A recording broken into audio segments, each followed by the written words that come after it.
Hi guys, this is Emnel and we are back playing Tyranny. Alright, let's do some more talking. I think we haven't talked with those guys here yet. Let's see. Well, look who we have here.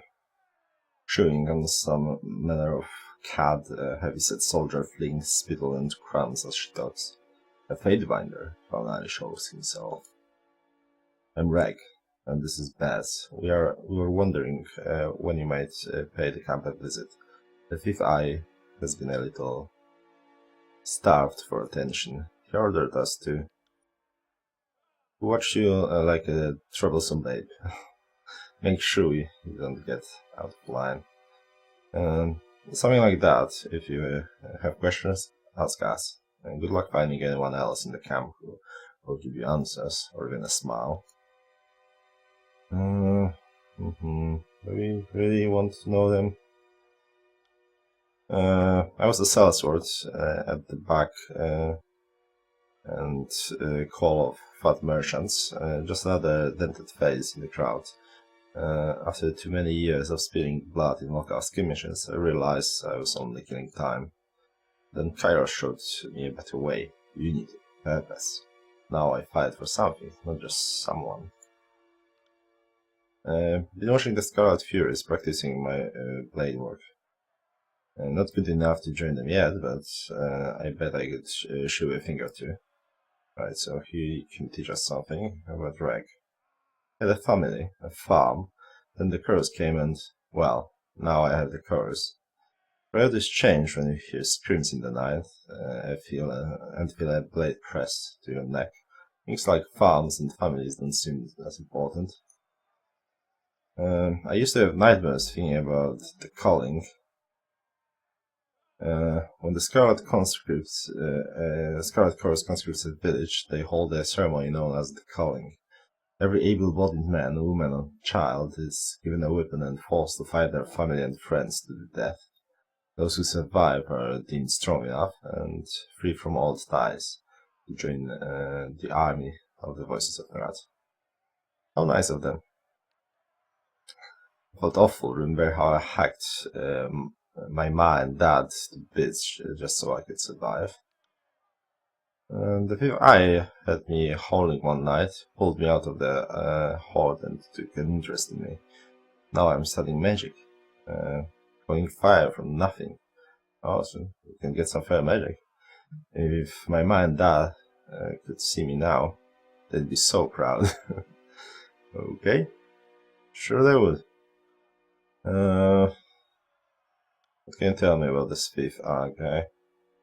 They say he shares the direct link with the Voices of the Rat. You got your tongue around him, he's a little wild. Bloodthirsty, mad? Brilliant. Yeah, that's the word.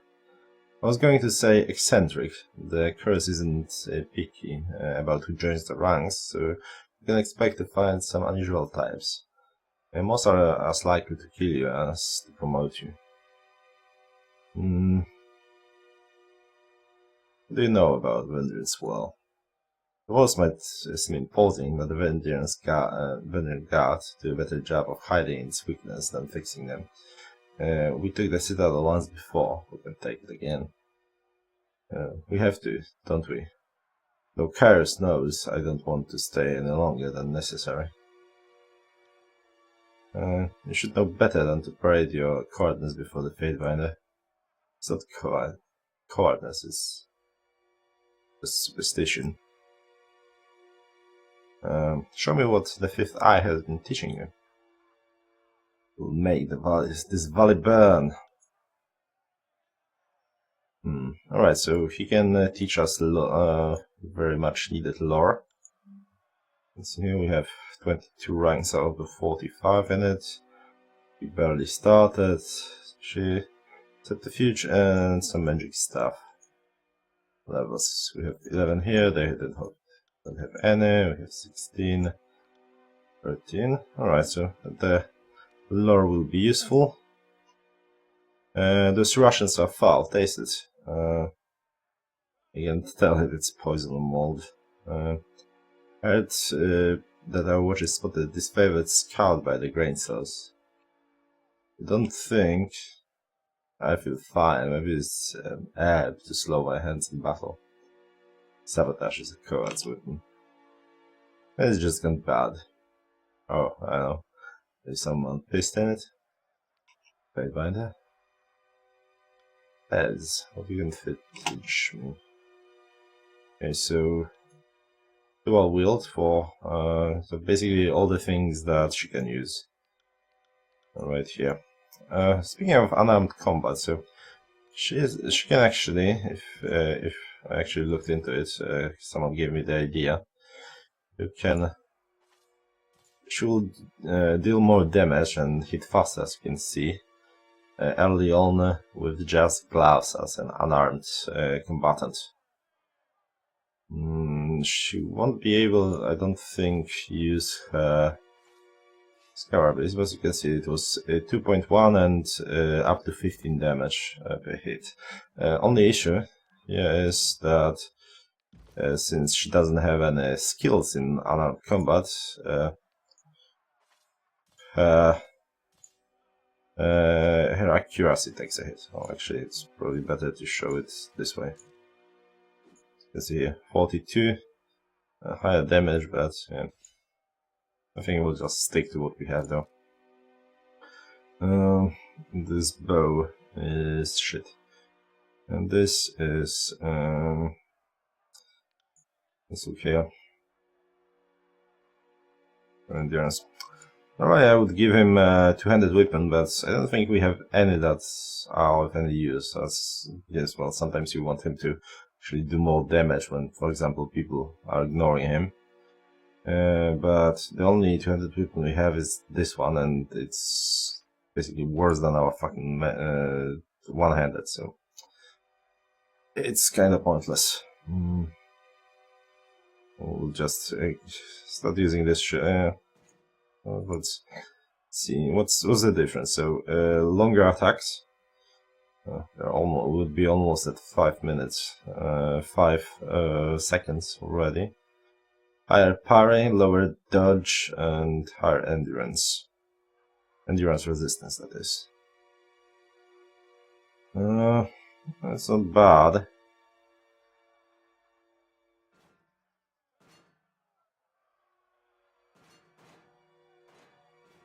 His parry is shit anyway. Okay, let's be a bit more offensive with a few more attacks here and there. Well, we cannot use that heavy armor on him. This is one-handed. This is just trash. Two-bar sword. Yeah, I don't think we have anything of use around here. Light armor, merchant's hat. I doubt it's better. It is not. And definitely not better than this one. Actually, what was that last thing? Yeah, heavy boots. Right, time to buy some stuff. Here we go.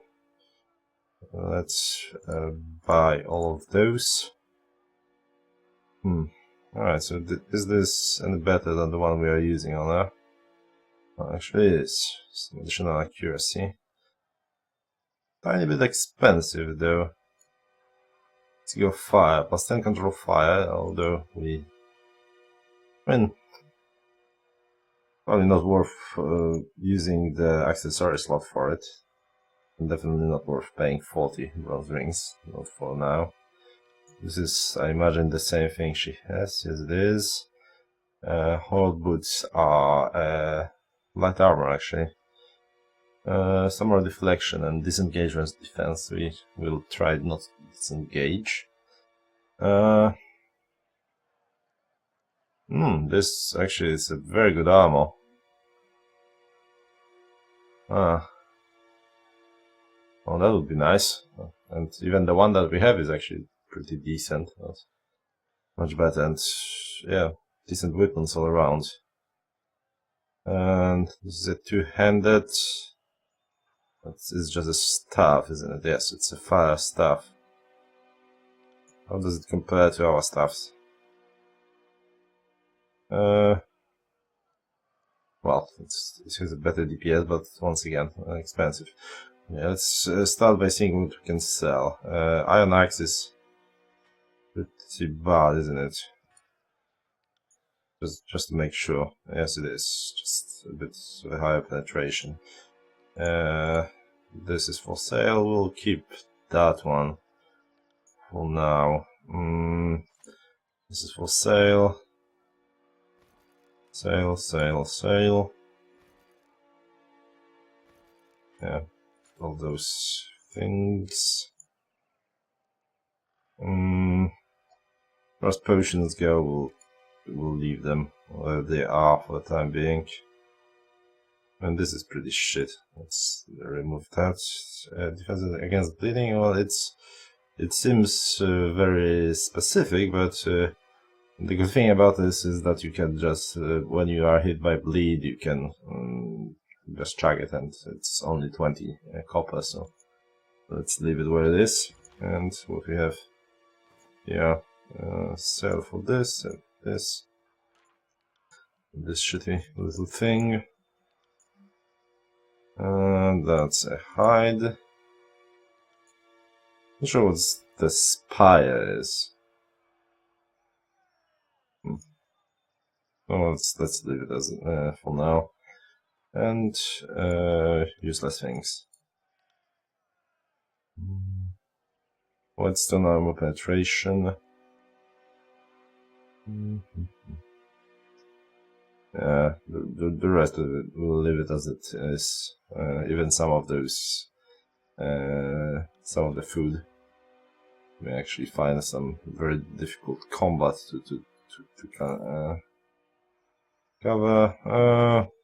Let's not invest in the weapons and the ammo just yet. How expensive are those? 50. Alright. So, as I mentioned, we will be fighting shortly. I'm not sure if you want to learn them now. Okay.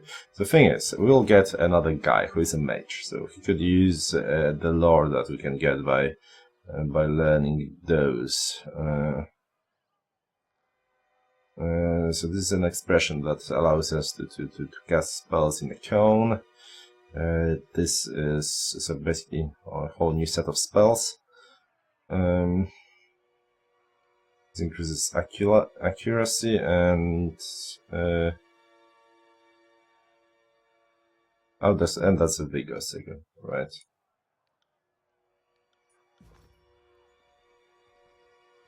Okay, we'll see. For now, let's talk with the fifth eye.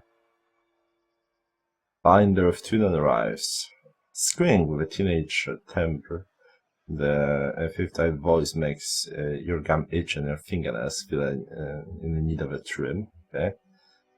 And we just finished having a bit of sport with some captives. Don't worry. We'll have more fun with another batch momentarily. Dressed in the bronze red regalia of the Crimson Spears, the fifth eye beckons you to stand close, wagging the blood-spotted glove. Now that you have issued this edict and doom us all to die, have you come to help us climb out of this hole?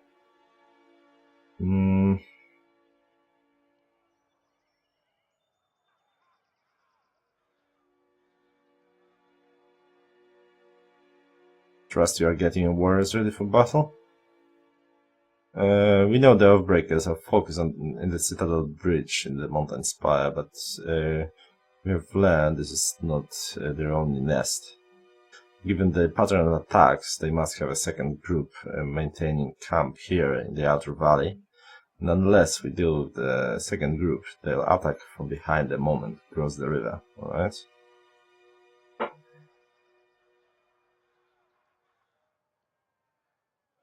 You have how large of a force, and for all those weeks you let the enemy move freely through the valley? I'm hard. Insult my manners and maturity, but do not insinuate that I sit idle when there's blood to be shed. We have dealt with countless outbreakers, but one group remains at large, despite our best efforts. Captain Pelix's crew consistently evades and kills our own gangs.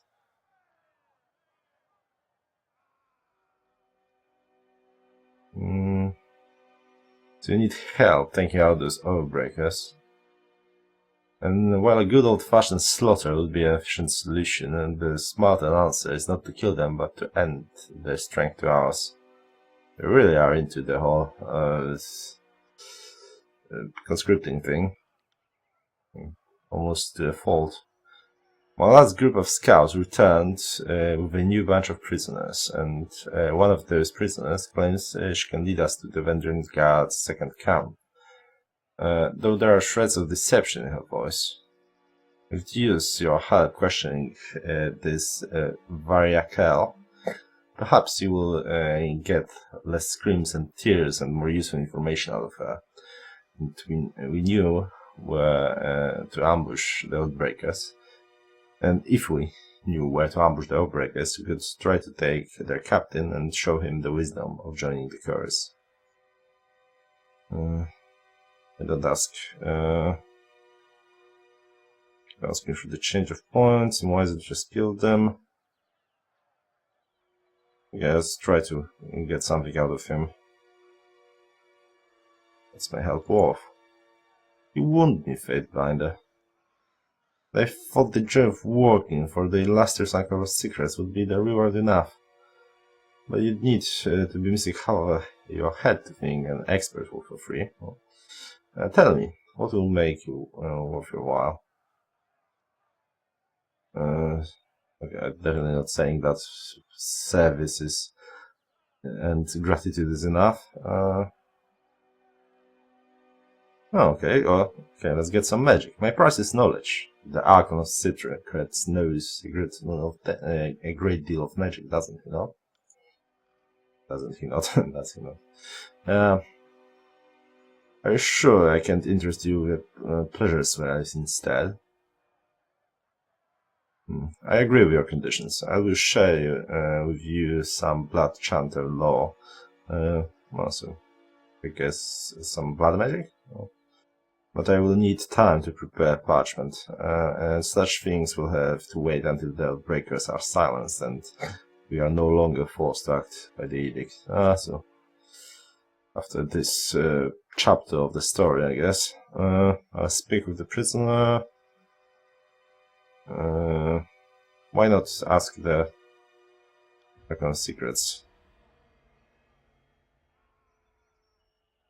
An unintelligible matter escapes from under the thief ice mask, asks Portia Siphons. And I'm sure you can drink all manner of cider, but that doesn't mean you'll drink every bottle of cider inside. A boring, insignificant mind is a waste of the Archon's efforts. It's not the Archon to demand personal interrogation, but it's only ever been with leaders, mages, and others of great merit. I haven't imagined the interrogation process is not to be taken lightly. Perhaps it's downright exhausting for the rat. Okay, I will speak to them. I will meet you there. She's waiting by the other prisoners. Alright, before we do, let's think about our magic.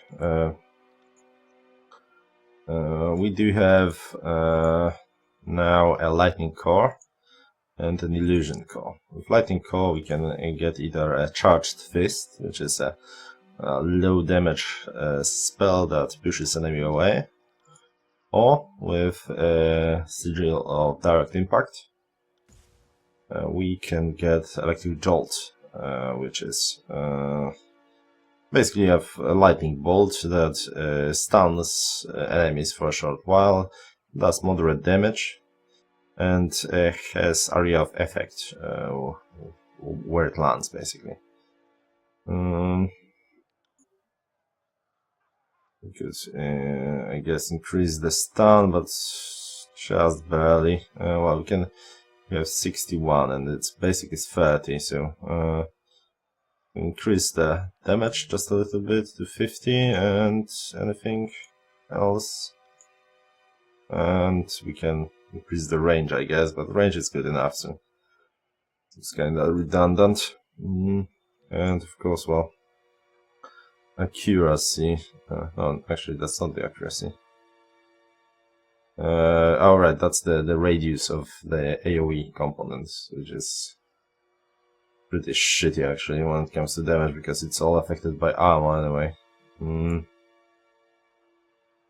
So let's assign that. They can't afford it. And another one is illusion spell Force Spit. It does raw damage, which is, if I remember correctly, it isn't affected by armor, and it adds a prone affliction, basically. So we could either so knocks them over, and they are more susceptible to attack.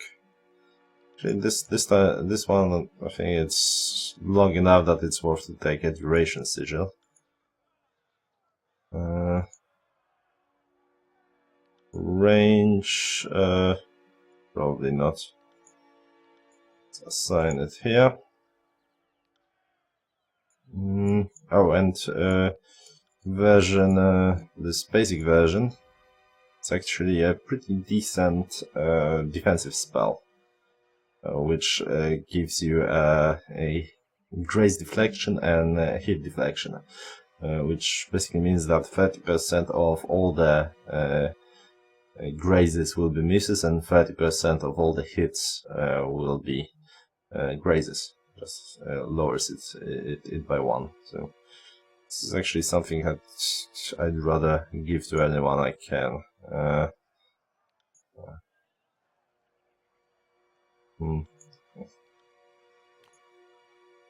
Longer duration is probably the way to go. Almost 90, almost a minute here. And there's an intensity, which is a bit less, but well, as far as this goes, we can't really do much more. Let's remove, yes, sign here. So they will cast those on us as well, I guess, and he will keep offensive spells. And now another offensive spell, I think we'll get. Which one does more damage?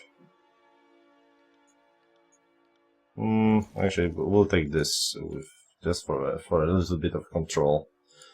And here,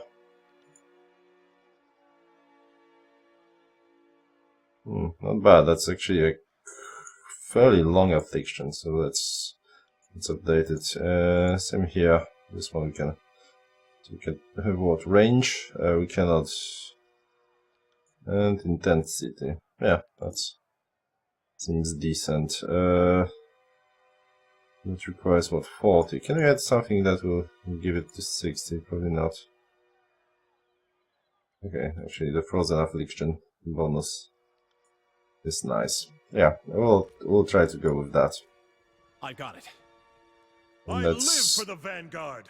Let's be off. Let's do that. Graven Ash protects. Right, let's talk to the fools. I'll actually save the game here. Because, well, there will be a fairly decent combat after that. 5th Eye, Commander, blah blah. Alright, we haven't talked about him yet. We talked about the whole that deal, but not what it's all about. What's your role in a horse? At the whole of that chorus rings loyal to the voices of the rats. I am truly the most loyal. Oh, so loyal. Of his numerous warriors, okay. He's a Crimson Spear, part of the Archon's inner circle. Dozens of the strongest Gant bosses answer to him, and from there the orders trickle down to the rest of the army. The Archon's martial retainer and humble servant, I am his eyes and ears, but also his mouth, for I speak with his authority when he is absent. But I am his king edge when the rabble is moved to war. Did you ask for this honor? No. He mentioned reality twice, now I'm really convinced. He's testing me. Well, the Christmas spears as old as you. I will not ask you to speak of the other binders, but I will not speak for other Christmas spears, fair enough.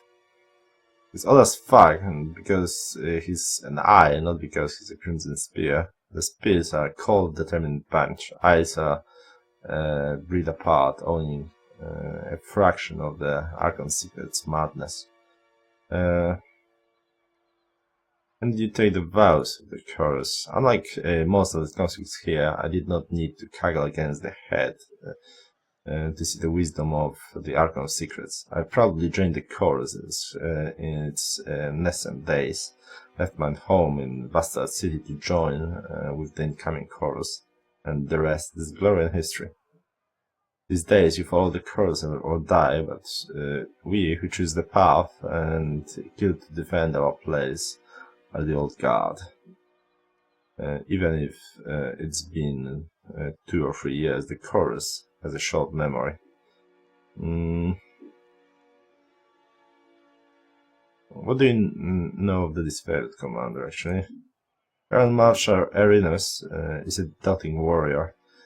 Just like the Archon of War, she's one of a few select disfavored, cautious and cowardly enough to be trusted with the Archon's iron toddlers. No doubt, her primary qualifications include being related to Ash, the Legion's a little big into its pedigree. Catch my drift? Alright.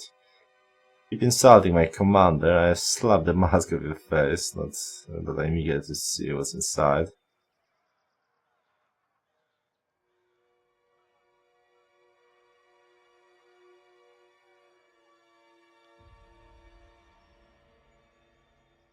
Alright. No, it's not this time, perhaps. I will respectfully save your censure for when I need to act in a more despicable manner. That day is not that neat.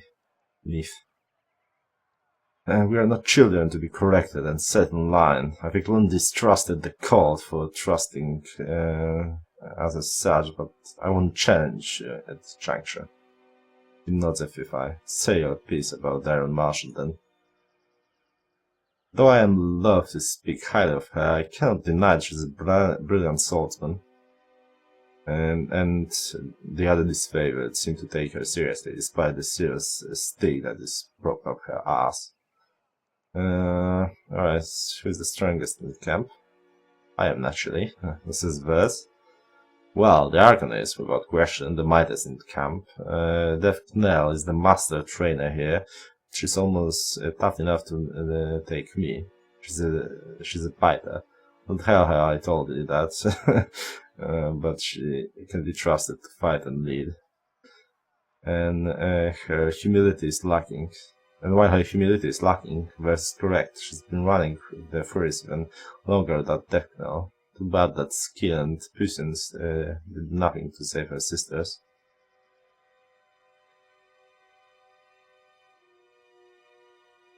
Humility, I do like that. Fighters. Oh, Vez has a shred of decency, or two of decency, just enough to keep you guessing.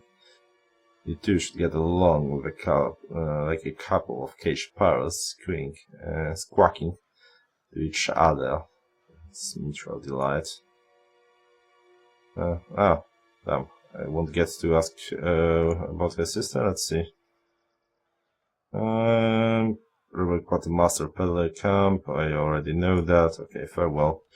We're supposed to talk to prisoners now, but okay, we have 5th eye covered, so we'll do the whole sequence in the next episode.